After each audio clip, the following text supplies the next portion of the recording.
but the circle looking even more interesting. This will certainly be good reps for every team. No matter where you are on this leaderboard, it's about to get real interesting, folks. So we're done with the central zones. We're headed up to 11 Resort. We are way up there in the northwest side of the map. This will totally dictate how teams play this game. If you're headed all the way to Manor, you might want to think twice about it. You have the longest rotation possible, and I think we're seeing that from that Enkyo squad, who is certainly near the top of our leaderboard. They had a great last map, and Tiff, I can only expect they're not going all the way to Manor. They might shift it up. No, they're 100% shifting it up, but also teams like FIFA Kel shifting it up. But your drop number 4 winners on the screen alone in Zaravan City for the time being. But the team at the top of the leaderboard, here goes the contest and all the chaos we were talking about over at Kotovo Blocks. Pistol in hand, working on more elims. Now, I did see some on the timeline interesting moments here. King AJ and squad, let me just tell you, they're feeling confident. They are claiming that spot at the top, that they're like, you know, we've always known we can do it. And now it's a matter of time to show out. You have to feel confident, albeit in the gulag as well. You just throw down even more. I'm confident too. Like, I'm not trying to have an ego, but if I'm at 105 points to the closest teams within 30 of me, and that's Team Wars, yeah, I'd be feeling great too. After 4 maps, averaging 25, a little over 26 points per game. Good grief. There's the team wipe. Certainly don't want that Gabs team to make it. Kong, Gabs, Ghoul, a really strong team under Ghoul's leadership as IGL, but they're in 36th place, so they've pretty much chalked the tournament for that team. Let's see who else they can chalk, I guess. That's the storyline we're watching. Good grief, this team is on a tear. Speaking of tears, on that same wavelength, Team Enkyo, that squad was able to wrap up a squad wipe all the way on the furthest northwestern side. So really excited to see what they can do to maintain that, because a lot of teams are going to be looking to rotate over there. But for now, our attention turns to 11 Resort here. Diablo on the low ground. Team R7 up top. Yeah, this is the fight for the end, if you will. You want the God spot, you want high ground, you want positioning. This is the very beginning of the map, but it's already preparing for the end game based on the circle at hand. So back to the gulag we go. It does look like our team at the top has run into a bit of trouble because, well, I guess they did what we said they were going to do. Play super aggressive, and apparently didn't pay off in every fight. Already a couple kills to boot. But there you go. There you go. One more goes down and right back into the mix. They haven't lost a gulag on the main stage yet. Love that for them. Pretty consistent, right? You want to be able to win your ones, especially in the gulag when anything can happen, as we've stated prior. Prodigy going down early to Crystal Shots there. That's going to be really interesting because Crystal Shots is going to be outside that top 12, if I'm not mistaken, and wants to fight. Yeah, they're currently sitting down in 33rd place with 30 points, so 18 outside of the top 12. Yeah, and we talked about swapping up drop spots. Enkyo, Gromalok, Keeds, they usually go Manor all the way down bottom right-hand corner of the map. And, well, here's the flip on its head. We're all the way up in the northwestern side of the map, up here with Kotovo. I mean, we are way up here above 11 Resort. And I think, frankly, this is the right play. It is a less aggressive play. You're playing Central Zone. You're playing for end. But that's good in these moments. So we swing over to a new team. Cam's in trouble fighting against Juki's on the other side. Both teams needing a lot of points here. Both teams wanting to make global finals. Of course, both teams in trouble for that. And Juki's certainly in trouble. So he gets a little too aggro. Team not there to clean up, not fast enough. Finally answering back for the trades means losses on the run, only getting 1 in the process. It also depends on what FIFA and Lennon have in terms of resources. If they have the cash, they're going to say, hey, Juki's, full send, be that entry fragger that you know you can do. But when you get swung by in that 1v2 situation, there's only so much that you can do. And it was mere seconds that determined the loss of Juki's, who actually falls in the gulag. FIFA and Lennon will have to hit that buyback. Now, we turn our attention back towards that squad. Gromalok, like we were talking about, had already won a really massive fight in the northwestern side of Urzikstan in Kotovo Blocks. We lose out on Gromalok because the squad has already decided to rotate in here. It's going to be Team Walker coming in from 37th place from uppers originally, 17th in lower round 2. So a team that needs a standout performance here, and Enkyo and squad, well, they've got a 2v3. Yeah, 2v3, have high ground, have positioning. See if Gromalok can get back here shortly, fighting in the gulag likely. But Inkyo just looking for a C4 over the wall. And look, big combos around meta. C4 certainly still in it, and smokes as well. But that smoke not going to help out when you're live pinged by Inkyo's teammate. Swing down, get the full elimination, and then hunt this other player inside. No chance for you, buddy. Just 2 doesn't mean that they can't win it all. 2v1 now, swinging back the advantage on their side.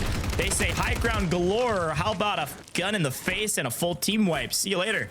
Right back into it, full team. And Tiff, they're looking very strong, holding down Kotovo. Now the only team really contesting this area. I want to see more people keep trying to chow this. You got squad number 32 that was in the distance looking for a regain in the north. That's going to be R7. We already saw a little bit of a breakdown earlier in this map for them. So we just got to see what they can do to hit that regain for Team Darzity on the squad here by Bathhouse. Now this is a rotation out of Old Town, but they have to keep out too strong here. It's going to be that isolated 3v3, and Darzity already on 2 elims. Not bad, but it looks like we just waved the white flag as Darzity parachutes out trying to get into power immediately. Yeah, I think this is the right play. I mean, you're so deep and there's so many teams inside of this next zone. And again, we talk about pace of play. The zone oftentimes dictates that, right? So with the zone this aggressive, we're already down to 32 teams, only 87 people alive, and our second circle is just barely closing. I mean, this is crazy as Nova puts on a show for us, able to take down a really hot competitor, Vortex getting ripped, and now Robstar in trouble, trying to figure out what are they going to do. Are they going to stay here and try to hold this squad, or are they going to rotate in? Because they're not in zone either. Everybody fighting the outskirts, and now third parties galore. So many teams falling, everybody getting more aggressive. It's the end of the tournament, Tiff. The final third gets wacky. Yeah, but this is a fight between your 14th and 16th place squad, and Team Darzity, quite frankly, should have known that that squad they were initially engaging with over in Old Town would have, of course, mirrored their rotation, looking for a smart third party. Now smashed, fully eliminated, and it's going to be Nova and Darzity trying to acquire their funds together to maybe get that buy back. And honestly, if I'm Blade, job's not done. I'm just going to rotate ahead of them, know this is a coming, and look for a gatekeeping situation. Here we go, back to Begsy we go. This map winner's very strong team and playing a pinch here. Do get a trade, at least one. Can Begsy go big? Yes, gets 2. Gets shot in behind. There's the third. Coming in the nick of time, King Benji makes the final play to make it a true 1v1 as Reload gets the cleanup. A good team fight from both squads leaves both of them in trouble. An outpost and a quick buyback here with Reload. They now have the advantage with a bit of overhead information with our floater. Reload got to try to just play this as slow as possible, wait for his teammate to help out. What is... Huh? Oh. A moment of silence for SB there. But for now, Begsy, Reload, they've got a buy station. They get the squad wipe. They have enough funds to go ahead and hit the buyback. And for now, we are still securing that southern side of the zone. Teams are going to be looking to rotate from the bottom of Cargo. But you do have to be weary of what's occurring over in Seaport, because as we continue our journey north, you have to get ahead early. And Team Zach has done just that. Yeah, it's a great team to shout. That map view, again, you can look at it, youtube.com/Call of Duty.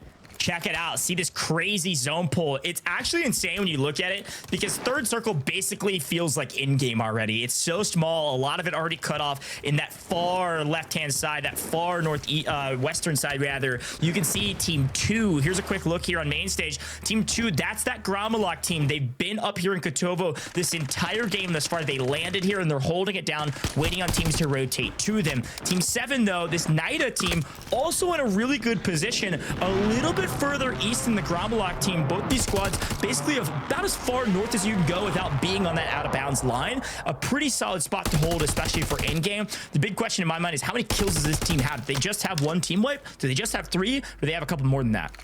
They're going to need a lot of eliminations if they want to lock themselves a ticket in for the Global LAN Finals, currently in 17th place in drop number 5. Now, as we see, circle closing in just 2 minutes for 3, we are trending in terms of what is available in that late circle 4. There's only 26 squads in this atrocious circle pool, and a team that has to get out of Seaport is the one on your screen, Stevo, trying to take angles onto Stukax, and you can already see one member extending out, giving Patsuka some trouble.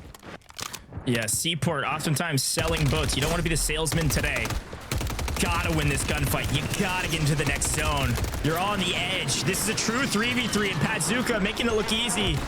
Again, this team has said long ago they're one of the best EU trios still together since early Verdansk days, and it's team fights like this where they get to prove it on main stage. Bagel sit back to the bakery, and a full team wipe means there's no salesman today for the Inxian squad.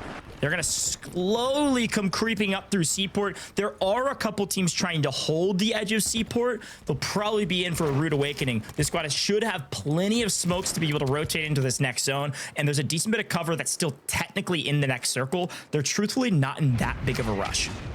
Yeah, I would be in a rush though, knowing that the only real threat to my rotation is going to be Team Wars, not a squad that I want holding me out by any means, considering they're inside the top 3. So let's turn our attention over towards the north, Industrial. It's going to be a hotbed of activity, and Solitude is really struggling to try and get past the squad on your screen. It's Chow, another French roster looking to lock their ticket into global LAN. Yeah, a lot of eyes on Chow. A lot of folks rooting on that team to make a huge play here in the final third of the tournament. We've seen teams do it in the past. Marcus, back-to-back wins, but Strong with a vehicle. I don't think that thing is quite as off-road as you think. Trying to drive over the berm there, not going to happen. And now in trouble with 1 HP to Dream. Out of here. See you later. Shifty, only player alive for this squad. Way over there. Yeah, let's go float somewhere else. I don't know if you want to land here, but the question is where? The teams that rotated early, Tiff, guess what? They're getting paid as per the usual. More kills coming for free their way as we see our winners of map 1, CRMZ, grabbing that kill and a full wipe there on Shifty. When in doubt, reverse it out, and let's see where we're going to be able to make the play from Levin Resort. We just need to keep our trajectory north. Team Zach is going to be over towards their east, and quite frankly, have been there way too long, so not sure what's 100% going on for that rotation, but we are going as far northwest as humanly possible. And I see Ghost saying, we got some swimmers. My man, and you were watching swimming all day yesterday, right. And now it's here in Urzikstan? Yeah, we got the U.S. Olympic trials going on right now, and, well, it looks like Team 1, Pazuka squad, trying to set some new records, maybe trying to take down Katie Ledecky in the 1500. I don't know. They finally make it to zone, but they lose one. Team 23, the team that I was expecting to hold them, notices the rotation swimming through. That's Team Wars catching a top team out, so 2 top teams battling each other near the top. A frustrating swim, I'm sure, for that top team. We'll see what they're able to do later in this circle as we head back to land to breathe for a moment. As again, Gromlek's team in the best position on the very far side of Kotovo, all the way northwest. Again, this is the last building on the map, basically, if you keep heading northwest, by the way. So they predicted, this is where they dropped. Yeah. I love it, right? You think back to drop number 2, that one that went to Showstopper in Outpost, right? It pulled a little more central inland. And this is the same thing that this squad did on your screen. They dropped Kotovo blocks, so it's almost like a rematch for them, and they've changed up what they've done. They've won a lot of those early game fights that have really set them up for success here. They're controlling the farthest away. They even have a redeploy zip that's going to be available to them. And no team is going to be able to extend out this far north without getting punished, because they're split holding multiple buildings and taking advantage of that situation. So now you have to really look towards the outside of who is trying to get into this area. You've got Team Echo fighting a massive engagement, and then you look on over here just towards the southwest. Dilgoy, one of the teams on the bubble, have to go big.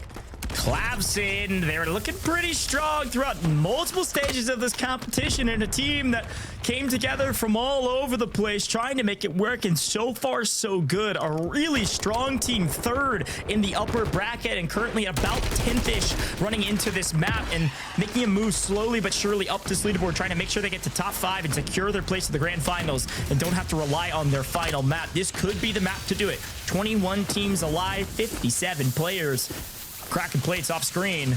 Looking good. They've got a decent position here. Frankly, I don't love this building. There are a lot of places you can get shot from. It's not ultimate high. It's frankly not that high at all. You can see Savvy Ultras with this ultimate high. Zanks, all it takes, one good headshot. You can take your shot over the top. And if you get pinned in the wall that they're at right here, all it takes is an off angle from where Pele, where Kibby's is, and you can get shot down as well. I expect them to move off this building, or at least take a different angle on this building. Even just go down onto the ground. Not a bad place to be, especially especially because it's edge of zone here in 11.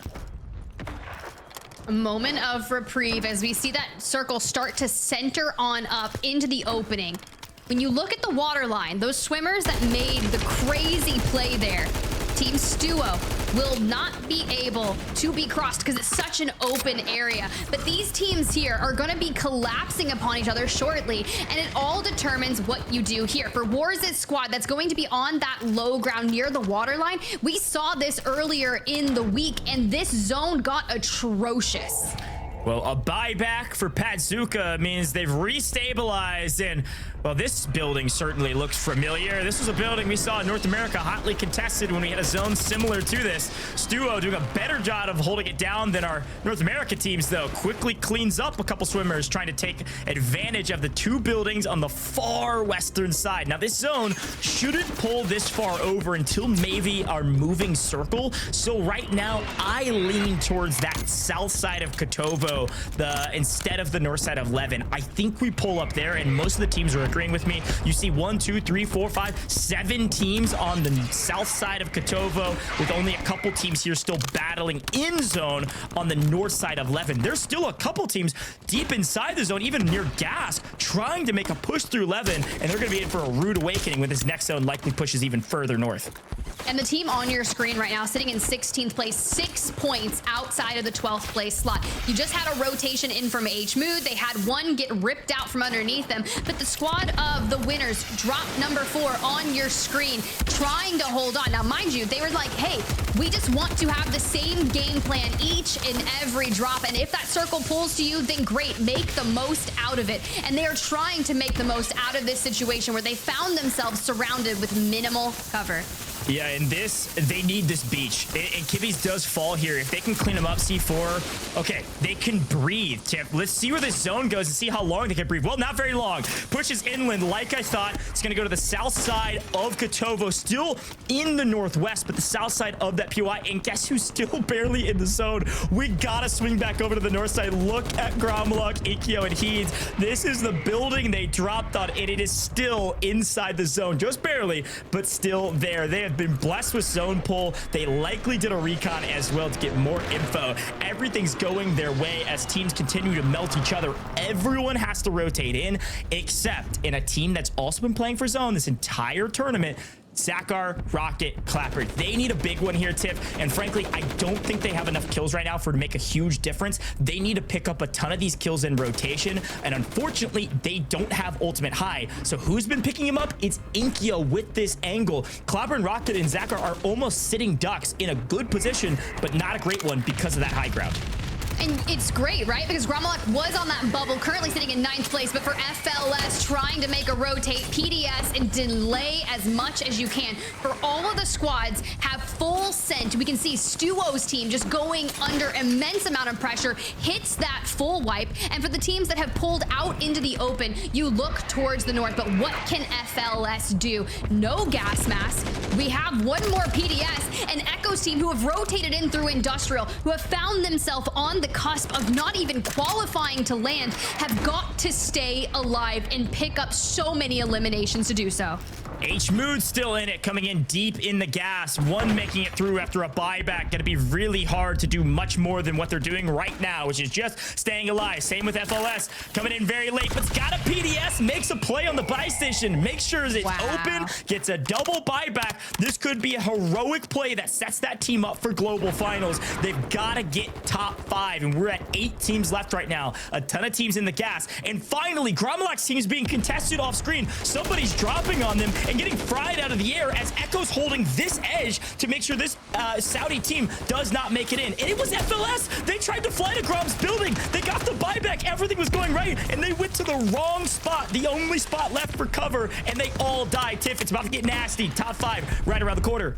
Cam's last alive, just ahead of that Echo squad there. Now you think of it, they won map number 3, but only 10 eliminations. Gonna need more. Cam's on 9, looking for all the action we can find. Here comes the rotation from Echo and Oki to deny every bit of it, but it's gonna come down to these 3 squads. Team Begsy, Team Gromlock, and the C4s come swinging between the PDSs.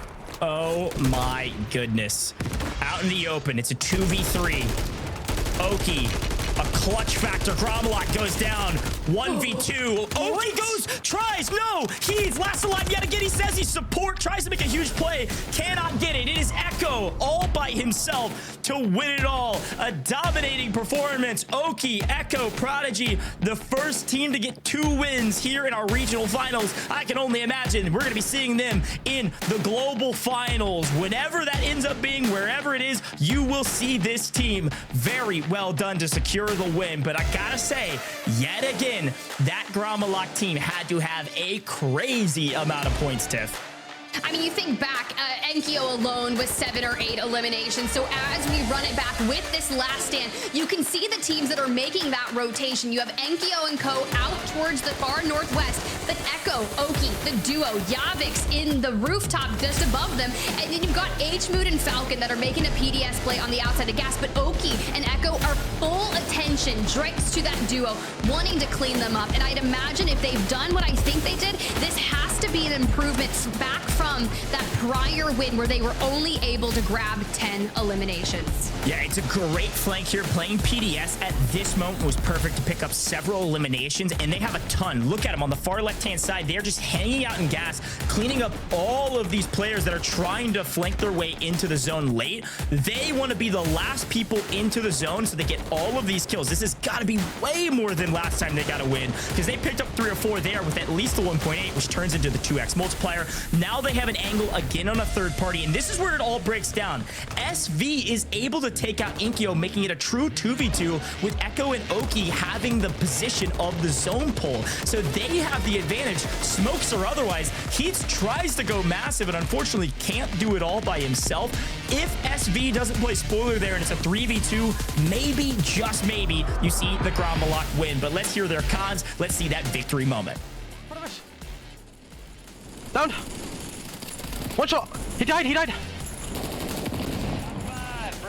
Last team. Fine. 2v2.